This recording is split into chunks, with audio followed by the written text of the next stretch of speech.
Hai teman-teman, kembali lagi di Asian's Journey, jurnalnya orang Asia ini. Seperti janjiku kemarin, aku hari ini ingin membagikan pengalamanku 7 part-time yang pernah aku kerjakan selama aku 10 bulan berada di Taiwan. Oke, kita mulai yang pertama.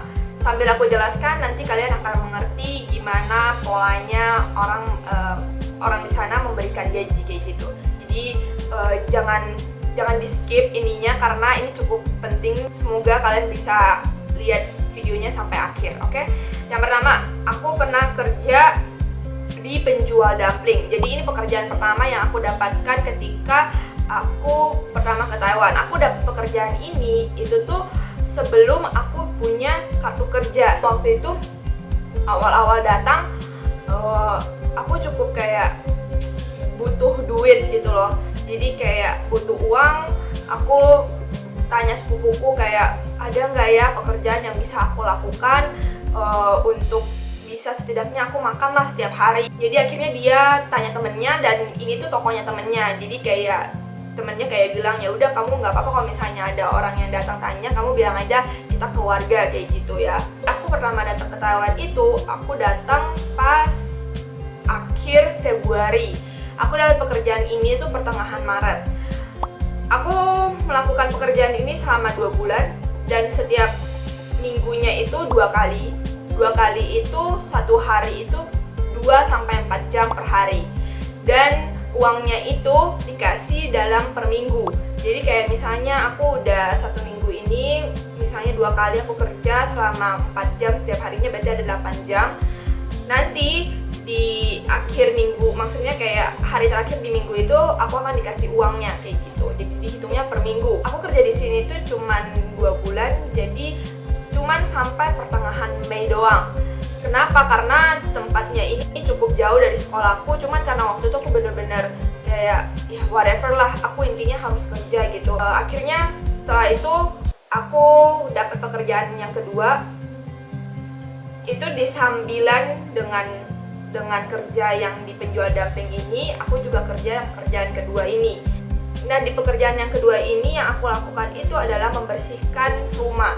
Jadi bisa dibilang semacam pembantu kayak gitu loh. Dulu sebenarnya aku cukup malu dan gak banyak yang tahu, bahkan teman-temanku di Taiwan itu gak ada yang tahu kalau misalnya aku pernah kerja ini. Cuman kayak keluarga aku doang yang tahu aku kerja ini. Karena waktu itu aku benar-benar kayak butuh banget uang. Mungkin suatu hari aku akan ceritakan ini, tapi masih bukan sekarang kayaknya. Dan itu tuh sulit banget buat aku, kayak maksudnya setiap minggu kalau cuma 2 kali doang itu masih belum cukup gitu loh untuk kayak aku bisa setidaknya hidup di sana kayak gitu. Karena baru pertama kali datang juga kan, baru adaptasi juga. Jadi kayak akhirnya aku ambil pekerjaan ini. Aku kerjain ini selama 1 bulan. 1 bulan itu 2 kali juga seminggu. Jadi kayak sambil kerja dumpling itu aku juga kerja ini 2 kali seminggu. Kebetulan orang itu adalah istri dari seorang pendeta di Taiwan. Jadi kayak dia itu sakit kanker dan butuh ada yang bantu dia buat bersihin rumahnya. Setiap 1 hari itu 2 jam. Jadi 2 jam itu aku mulai membersihkan dari kamarnya dia, ruang tamu semuanya, toilet semuanya aku bersihkan. Dan aku kerja ini sampai bulan Mei aku dapat kartu kerjaku kayak gitu. Karena kalau misalnya kita nggak punya kartu kerja, kebanyakan toko atau restoran tuh nggak mau menerima kita gitu, karena kayak mereka juga take risk gitu kan. Jadi kayak udah deh kalau misalnya kamu belum punya kartu kerja. Akhirnya aku kerja dulu itu 2, terus bulan Mei aku dapat pekerjaan.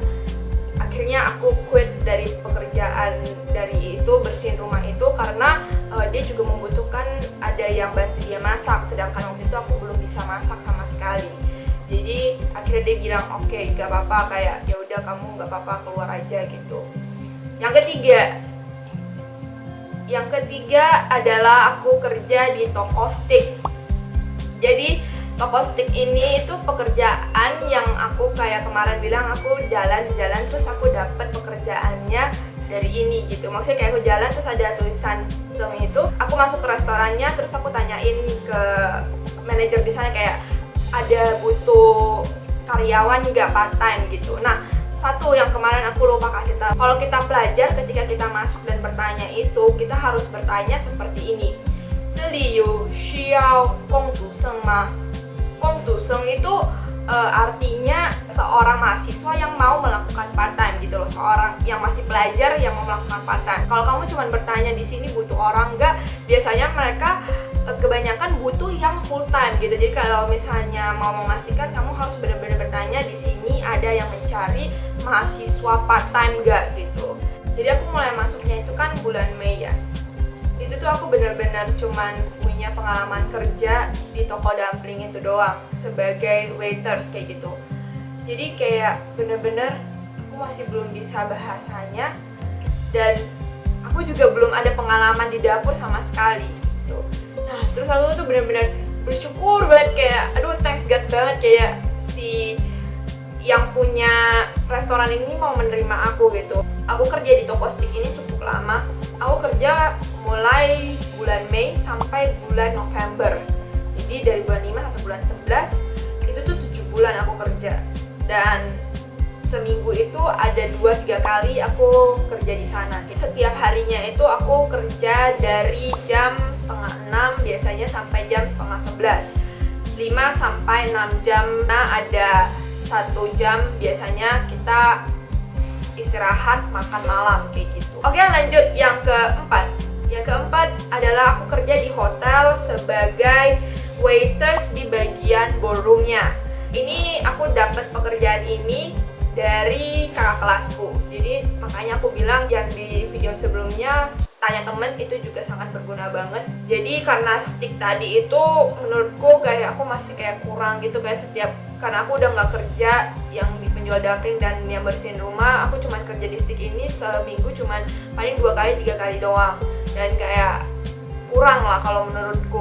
Di stick itu juga gajinya dikasih per bulan, makanya kayak dapat hasilnya itu bulan depan kayak gitu. Jadi selama sebulan itu aku benar-benar gak ada pekerjaan gitu, maksudnya gak ada duit masuk gitu. Jadi kayak gimana ya, karena aku juga udah gak ambil duit dari orang tuaku lagi kayak gitu. Jadi mau gimana pun aku harus bertahan hidup dengan ya harus kerja gitu. Aku kerja di hotel ini itu selama 6 bulan dari Juli sampai Desember. Jadi bener-bener sampai 2 hari sebelum aku pulang ke Indonesia aku masih kerja di sini. Kalau misalnya kayak pengantin biasanya acaranya kan Sabtu Minggu, jadi kayak mereka butuhkan itu Sabtu Minggu. Selama 1 hari itu kita bisa kerja kurang lebih 6 jam per hari. Jadi 6 jam atau lebih kayak gitu. Biasanya seperti itu. Nah, gajinya ini dikasihnya itu per hari. Jadi aku suka banget kayak aku kerja di sini tuh habis kerja langsung dikasih duit gitu. Kayak aduh pulang langsung dapet duit nih. Aduh enak kan, kayak maksudnya setidaknya aku masih bisa oh ya ini untuk duit transportasi pulang, ini untuk duit makan. Jadi ada pegangan duit gitu loh. Nah, lanjut ke yang kelima. Yang kelima itu aku kerja jadi petugas di permainan anak-anak. Nah, kalau misalnya kalian tahu itu kayak semacam di pasar malam gitu.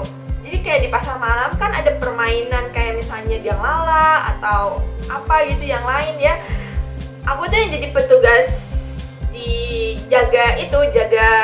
jaga permainan itu gitu. Jadi mulai dari nyalain kayak gitu-gitu. Itu tuh aku kerja, dan aku kerja ini cuman sehari doang.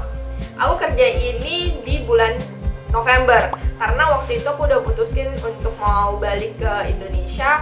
Terus kayak aku pikir, aduh, aku harus dapat duit lebih, setidaknya punya pegangan untuk pulang ke Indonesia kayak gitu. Jadi akhirnya aku coba untuk tanyain teman-temanku, ada juga yang di situ kayak gitu. Nah, terus kayak ditanyain butuh nggak? Nah, aku kerja, terus aku kerja cuma sehari doang. Akhirnya kayak udah nggak ada lowongan pekerjaan di sana. Akhirnya aku cuma kerja sehari 5 jam doang waktu itu aku kerja. Nah, lanjut yang keenam. Yang keenam itu aku kerja di hotel yang sama dengan yang di ballroom itu, tapi aku kerja sekarang di bagian breakfastnya. Jadi di restoran di bawah bagian breakfast dengan lunch. Nah, kenapa aku bisa kerja di bagian breakfast? Karena bulan 12 itu aku udah mulai nggak masuk sekolah, nggak masuk kuliah lagi, meliburkan diri. Ini sebenarnya nggak patut untuk dicontoh guys, tapi kayak aku pikirnya aku mau pulang ke Indonesia juga, ya udah kayak 1 bulan ini aku kerja aja kayak gitu. Jadi akhirnya aku putuskan bulan 12 itu aku bener-bener nggak masuk kuliah sama sekali. Aku cuman pergi kerja dari pagi sampai malam. Di tempat ini tuh aku kerja mulai pertengahan bulan Desember. Aku cuman kerja di sini selama 5 hari doang. Karena lowongannya yang kosong cuman 5 hari doang. Jadi selama di breakfast itu sampai lunch 7 jam aku kerja gitu. Nah, ini tuh duitnya dikasih pas selesai aku 5 hari ini juga gitu. Kayak gimana aku kerjanya di situ ya sama lah ya waiters di kayak breakfast. Kalau misalnya kalian pergi ke hotel dan kayak breakfastnya itu buffet, kalau misalnya kalian lihat waiters di situ, nah itu tuh kayak gitu tuh aku kerjanya dulu, angkat piring orang, kayak arahin kemana mereka duduk atau kayak tanyain berapa nomor kamarnya kayak gitu-gitu. Lanjutnya lagi biasanya malamnya itu aku kerja di hotel di ballroomnya itu kayak gitu. Jadi kayak paling lama aku kerja itu aku kerja 16 jam dari jam 7 pagi sampai jam 11 malam. Jadi jam 7 sampai jam setengah 3 aku kerja di bawah di breakfast itu di restoran itu. Jam setengah 3 sampai jam 11 malam itu aku kerja di ballroomnya. Nah itu kayak sedikit cerita di hotel itu ya. Kita lanjut nomor 7. Nomor 7 yaitu aku pernah menjadi cameo di salah satu YouTube dengan subscriber terbanyak di Taiwan. Jadi nama YouTube-nya itu ini. Nah, di sini itu kayak mereka semacam LDP. Kalau misalnya kalian tahu Last Day Production. Nah, itu tuh kayak gitu kira-kira. Mereka kontennya lucu-lucu dan emang aku suka banget sama mereka. Pertama aku datang ke Taiwan, aku cari YouTube orang-orang Taiwan, aku dapatnya mereka. Jadi di salah satu videonya itu beneran ada aku di dalam, walaupun cuman sepersekian detik di sana, tapi ada muka aku di situ. Kalau misalnya kalian mau lihat, aku taruh juga di description box. Nanti kalian boleh lihat videonya itu. Aduh, kalau pikir-pikir lagi lucu ya. Nah, jadi cameo itu aku dikasih tawarin dengan temanku karena temanku tahu aku suka banget sama YouTube-nya mereka. Terus akhirnya dia kan juga sering jadi cameo di mana-mana gitu kan. Terus kayak mau nggak ada mereka mau syuting kayak gitu. Terus pakai agensinya si temanku ini. Jadi kayak ya udah boleh gitu. Nah aku kerja sehari selama berapa jam ya? Dari jam 2 sampai jam 8 malam. Nah itu juga dikasih makan sama mereka. Kalau misalnya kalian dari tadi nyimak aku ngomongnya, pasti kalian akan tahu pekerjaan apa yang paling cepat aku lakuin dan yang paling lama waktunya aku lakuin. Jadi pekerjaan dengan jangka waktu yang paling cepat aku kerjain yaitu jadi petugas di permainan anak-anak. Itu aku kerja cuma sehari selama 5 jam. Dan yang paling lama aku lakuin adalah aku kerja di hotel. Hotel itu aku kerja hampir 6 bulan. Dan jangka waktunya itu paling lama aku kerja 16 jam. Semoga kalian setelah mendengarkan beberapa pekerjaan yang pernah aku lakukan di Taiwan ini, kalian mendapatkan informasi baru. Komen di bawah atau kontak Instagramku. Oke, bye-bye. See you in the next video.